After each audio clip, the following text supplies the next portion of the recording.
इधर कश्मीर में target killing पर दिल्ली में आज एक हाई लेवल मीटिंग हुई। यह मीटिंग गृह मंत्री अमित शाह ने बुलाई थी, जिसमें एनएसए अजीत डोभाल, रॉ चीफ सुमन गोयल, जम्मू कश्मीर के उपराज्यपाल मनोज सिन्हा समेत कई बड़े लोग शामिल हुए।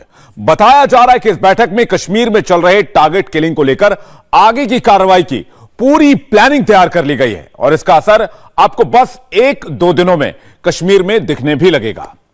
तो आखिर कश्मीर पर शाह डोभाल की प्लानिंग क्या है, कल कश्मीर में क्या होने वाला है, देखिए यह खास रिपोर्ट।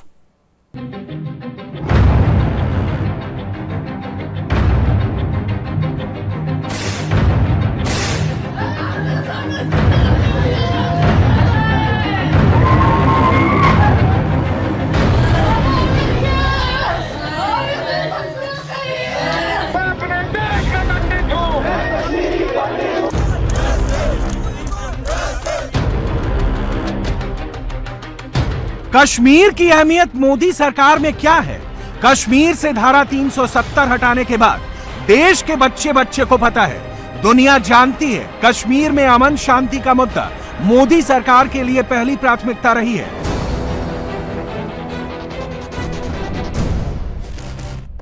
लेकिन पिछले महीने से कश्मीर में चल रहे टारगेट किलिंग की घटनाओं के बाद वहां का माहौल तेजी से बदल रहा है, इसलिए इसका असर अब दिल्ली से लेकर कश्मीर तक हर जगह दिख रहा है। देश के तमाम बड़े रणनीतिकार कश्मीर में चल रहे टारगेट किलिंग को लेकर स्ट्रेटेजी बनाने में जुटे हैं। शुक्रवार को इस संवेदनशील मुद्दे पर गृह मंत्रालय में एक हाई लेवल मीटिंग हुई। कश्मीर के मौजूदा हालात पर हुई यह बैठक सरकार के लिए कितनी अहम है, ये इस तस्वीर को देखकर एक झटके में ही आप समझ जाएंगे। गृह मंत्रालय में हुई इस बैठक में गृह मंत्री अमित शाह, जम्मू कश्मीर के उपराज्यपाल Manoj Sinha, NSA Ajit Doval, army chief, raw chief, CRPF और बीएसएफ प्रमुख समेत देश के तमाम हाई प्रोफाइल शख्सियत शामिल हुए। सूत्रों से मिली जानकारी के मुताबिक इस मीटिंग में कश्मीर में बीते महीनों से चल रहे टारगेट किलिंग की घटनाओं पर डिटेल में चर्चा हुई और ऐसी घटनाओं पर तत्काल रोक लगाने के लिए एक खास स्ट्रेटजी बनाई गई है, जिस पर गृह मंत्रालय मुहर लगा चुका है। एनएसए के हाथ में मौजूद इस रेड फाइल में आतंकियों की किस्मत लिखी जा चुकी है। बताया जा रहा है कि सरकार को पाकिस्तान की साजिश की पूरी भनक है और इस बैठक में यह तय किया जा चुका है कि टारगेट किलिंग के खिलाफ आगे क्या एक्शन लेना है।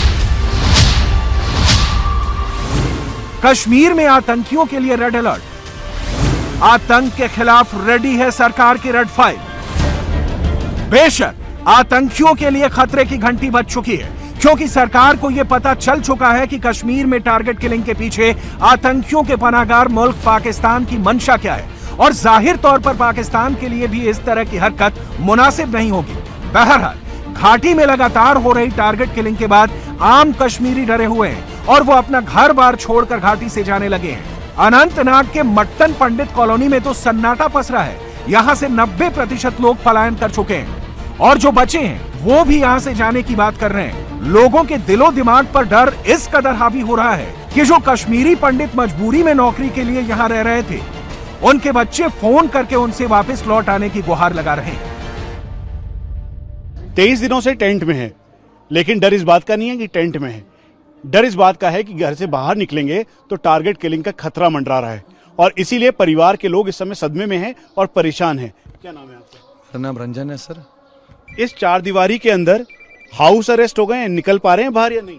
नहीं, बाहर ही मैं पिछले 23 दिनों से बाहर नहीं निकला हूँ। इवन एटीएम जाना था, दवाई लेने जाना था, मैं किसी और को अब भेजता हूँ। अपना एटीएम कार्ड जो सुरक्षा के कारण मैं किसी और को नहीं दे सकता था, लेकिन अब मजबूरी ये है कि किसी और से मैं ट्रांजैक्शन करवाता हूँ, बाहर नहीं निकल पा रहा हूँ सर। एक बार ही निकला था तो sir deputy commissioner office Anantnag बुलाया मुझे मीटिंग के लिए एम्प्लॉयज इश्यूज के रिगार्डिंग, लेकिन उस दिन डिप्टी कमिश्नर अनंतनाग ने 3 बुलेट प्रूफ गाड़ियाँ बुलाई और 15 गनमैन साथ दिए, तब जाके मैं बाहर निकल पाया सर। ये अभी परिवार की हालत क्या है? जब आप बाहर निकलते तो क्या होता है? देखिए, परिवार की हालत ऐसी है कि वो 24 घंटे परेशान है। अगर पापा बाहर निकलेंगे तो उनको शायद टारगेट ना बनाया जाए, हमें यहाँ पे लाश ना पहुंची इनके। तो देखिए, ये डिस्ट्रेस कॉल जो आ रहे हैं परिवार से, मेरी बच्ची है छोटी। पापा आप प्लीज आ जाओ, सब आ जाओ, जो भी मटन वाले, विश्व वाले, श्रीनगर वाले, कुलगाम वाले, सब आ जाओ। देखो ना आज भी किसी को मारा, प्लीज आप सब आ जाओ ना, आज हमें कुछ नहीं चाहिए।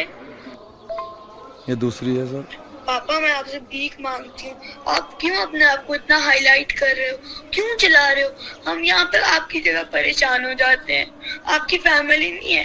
पापा प्लीज आ जाओ, प्लीज सब आ जाओ, आप आ जाओ। नहीं आ जाओ, बोलो आराम से निकलो, मगर जब यहाँ सही ऐसे चिल्लाओ मत, हाई प्रेशर हो जाएगा बुआ, ऐसे चिल्लाओ मत, ऐसे मत चिल्लाओ प्लीज, आपको हाई प्रेशर हो जाता है। पहले भी क्या हुआ था, आपको बेहोशी की हालत में थे आप प्लीज प्लीज अपने आप को हाईलाइट मत करो, मत चिल्लाओ। हम ये उस बेटी का दर्द है जो कि बेहद ज्यादा परेशान है। या तो वॉइस कॉल नहीं करो या फोन नहीं करो, वो बहुत रो रहे हैं। आप जब ये उनको वॉइस कॉल करो। ये इनकी बेटी है, बेटी परेशान है, दुखी है, इसलिए क्योंकि पिता सामने दिख रहा है सबके, और टारगेट किलिंग का खौफ घरों तक है। कश्मीर से धारा 370 हटने के बाद यहां सब कुछ सामान्य था। लोग नौकरी पर जाने लगे थे और ये लगने लगा था कि अब कश्मीर में हालात सामान्य हो रहे हैं। सुरक्षा बलों के ऑपरेशन ऑल आउट की बदौलत आतंकियों के हौसले टूट चुके थे, लेकिन पाकिस्तान को यह कश्मीर की शांति देखी नहीं गई और उसने एक बार फिर कश्मीर में आम नागरिकों को निशाना बनाना शुरू कर दिया। पिछले मई महीने से ही अब तक आतंकियों ने यहां टारगेट किलिंग की 9 घटनाओं को अंजाम दे दिया है।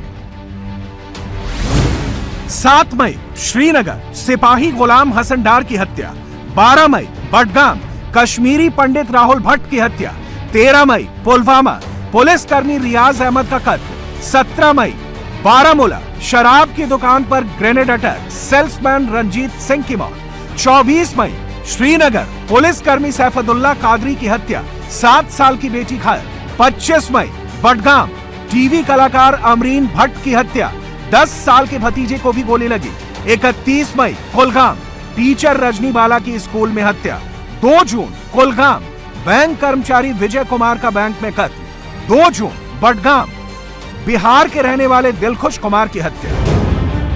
आतंकी हर उस शख्स को निशाना बना रहे हैं जो आम नागरिक हैं और जो सरकार के लिए काम करते हैं या जिनकी मौजूदगी कश्मीर में सामान्य हालात का इशारा करती है।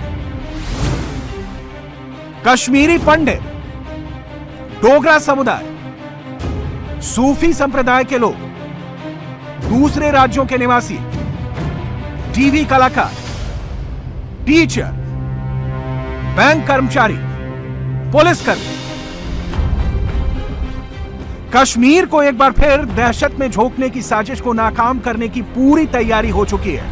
लेकिन 1990 के दौर में अपना बहुत कुछ गंवा चुके कश्मीरी पंडितों का धैर्य जवाब दे चुका है, जिसके चलते बडगाम से लेकर अनंतनाग तक कश्मीरी पंडितों की कॉलोनी एक बार फिर खाली होने लगी है।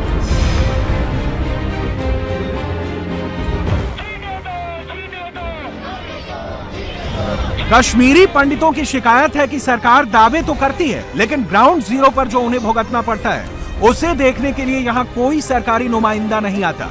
यही वजह है कि आम लोग सरकार के दावे पर भरोसा नहीं कर रहे और वो यहां से पलायन करने को मजबूर है।